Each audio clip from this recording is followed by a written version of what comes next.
विद्युत आवेशों का परिचय। क्या आपने कभी पार्टियों में गुब्बारे की सजावट देखी है? यदि आपने देखा है तो आपने देखा होगा कि गुब्बारे किसी भी गोंद या चिपकने वाले के उपयोग के बिना दीवारों से चिपक सकते हैं। क्या आपने कभी सोचा है कि यह कैसे होता है? एक गुब्बारा जब ऊन या यहां तक कि हमारे बालों जैसी किसी प्रकार की सामग्री के साथ अपनी सतह पर रगड़ा जाता है, तो इलेक्ट्रॉनों के हस्तांतरण के कारण विद्युत आवेशित हो जाता है, जो तब संपर्क में लाई गई सामग्री के धनात्मक आवेशों को आकर्षित करता है। और यही कारण है कि जब हम अपने सिंथेटिक कपड़े या स्वेटर उतारते हैं, खासकर शुष्क मौसम में, तो हमें चटकने की आवाज सुनाई देती है।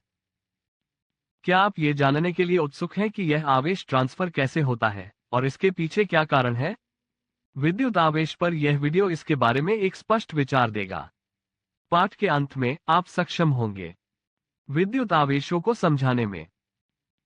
विद्युत आवेश। ऐतिहासिक रूप से इस तथ्य की खोज का श्रेय लगभग 600 ईसा पूर्व ग्रीस के थेल्स को जाता है, जो ये बताया कि जब एम्बर को जानवरों के फर से घिसा जाता है, तो ये पत्तियों या धूल के छोटे टुकड़ों जैसी हल्की वस्तुओं को आकर्षित करता है।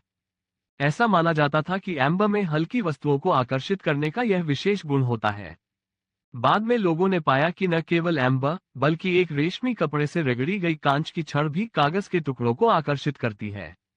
ये देखा गया कि रेशमी कपड़े से घिसी हुई कांच की दो छड़ों को यदि एक दूसरे के समीप लाया जाए तो वे एक दूसरे को प्रतिकर्षित करती हैं। इसी प्रकार ऊन से घिसी हुई प्लास्टिक की दो छड़ों को पास पास लाया जाए तो वे एक दूसरे को प्रतिकर्षित करती हैं। लेकिन अगर कांच की छड़ को प्लास्टिक की छड़ के पास लाया जाए तो वे एक दूसरे को आकर्षित करती हैं। यदि ऊन से रगड़ी हुई एक प्लास्टिक की छड़ को रेशम या नायलॉन के धागे से लटकी हुई दो छोटी पित्त गेंदों या पॉलीस्टायरीन गेंदों को छूने के लिए बनाया जाता है, तो गेंदें एक दूसरे को पीछे हटाती हैं और छड़ से भी पीछे हट जाती हैं। लेकिन एक समान प्रभाव पाया जाता है यदि पित्त गेंदों को रेशम से रगड़ी हुई कांच की छड़ से छुआ जाए। एक नाटकीय प्रेक्षण ये है कि कांच की छड़ से स्पर्श की गई एक सरकंडे की गेंद प्लास्टिक की छड़ से स्पर्श की गई दूसरी सरकंडे की गेंद को आकर्षित करती है। इन अवलोकनों से हम ये कह सकते हैं कांच की छड़ और प्लास्टिक की छड़ के चार्जिंग एक दूसरे से भिन्न होते हैं। आवेशित कांच की छड़ एक और चार्ज वाले कांच की छड़ होती है, जिसका अर्थ होता है जैसे आवेश एक दूसरे को पीछे छोड़ देते हैं। आवेशित कांच की छड़ आवेशित प्लास्टिक की छड़ को आकर्षित करती है, जिसका अर्थ है कि विपरीत आवेश एक दूसरे को आकर्षित करते हैं। इस प्रकार ब्रह्मांड में दो प्रकार के आवेश मौजूद हैं। 18वीं शताब्दी में बेंजामिन फ्रैंकलिन ने एक प्रकार के आवेश को धनात्मक और दूसरे प्रकार के आवेश को ऋणात्मक कहा। यदि किसी वस्तु में विद्युत आवेश होता है तो उसे विद्युतीकृत या आवेशित कहा जाता है। एक सादा उपकरण जिसे सोने के पत्ते के इलेक्ट्रोड कहा जाता है, शरीर पर आवेशों का पता लगा सकता है। इसमें एक ऊर्ध्वाधर धातु की छड़ जो बॉक्स या बोतल में लगी होती है, उसके तल सिरे पर दो पतली सोने की पत्तियां जुड़ी होती हैं। जब कोई धनात्मक आवेशित वस्तु छड़ के शीर्ष पर धातु की घुंडी को छूती है, तो इलेक्ट्रोस्कोप की धातु में इलेक्ट्रॉन धनात्मक रूप से आवेशित वस्तु की ओर आकर्षित होते हैं और पत्तियों से ऊपर की ओर बढ़ते हैं। इससे पत्तियां धनात्मक रूप से आवेशित हो जाती हैं और चूंकि समान आवेश प्रतिकर्षित होते हैं, पत्तियां एक दूसरे से दूर चली जाती हैं। विचलन की डिग्री पत्तियों में मौजूद आवेश की मात्रा का सूचक है। ये समझने के लिए कि इलेक्ट्रोस्कोप कैसे काम करता है, सफेद कागज की पट्टियों का उपयोग करें। पट्टी को आधे में मोड़ें ताकि आप गुना का निशान बना सकें। पट्टी खोलें और इसे पर्वतीय तह से हल्के से इस्त्री करें, जैसा कि दिखाया गया है। पट्टी को मोड़ पर पिंच करके पकड़ें। आप देखेंगे कि दोनों हिस्से अलग हो गए हैं। इससे पता चलता है कि पट्टी ने इस्त्री करने पर आवेश प्राप्त कर लिया है। जब आप इसे आधे में मोड़ते हैं तो दोनों हिस्सों का आवेश समान होता है, इसलिए वे एक दूसरे को पीछे हटाते हैं। सोने की पत्ती इलेक्ट्रोस्कोप में भी यही प्रभाव देखा जाता है। तो अब हम पहले ये समझने की कोशिश करते हैं कि भौतिक पिंड आवेश क्यों प्राप्त करते हैं।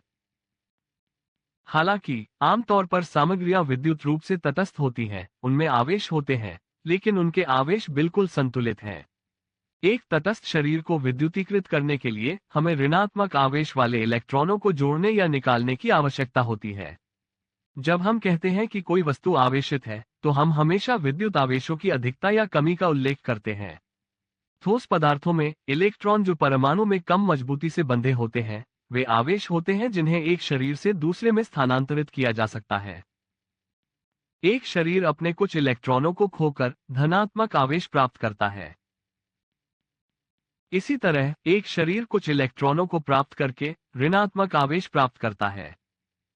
रगड़ने की प्रक्रिया में कोई नया आवेश नहीं बनता है, लेकिन एक शरीर से दूसरे शरीर में इलेक्ट्रॉनों का स्थानांतरण होता है। साथ ही स्थानांतरित किए गए इलेक्ट्रॉनों की संख्या भौतिक शरीर में मौजूद इलेक्ट्रॉनों की कुल संख्या का एक बहुत छोटा अंश है। निष्कर्ष।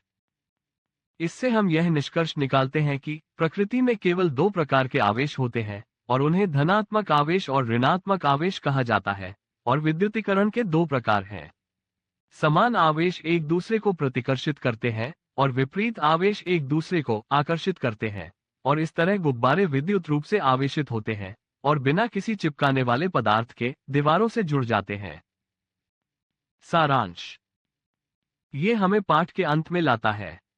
इस पाठ में हमने विद्युत आवेशों की उत्पत्ति के बारे में सीखा है।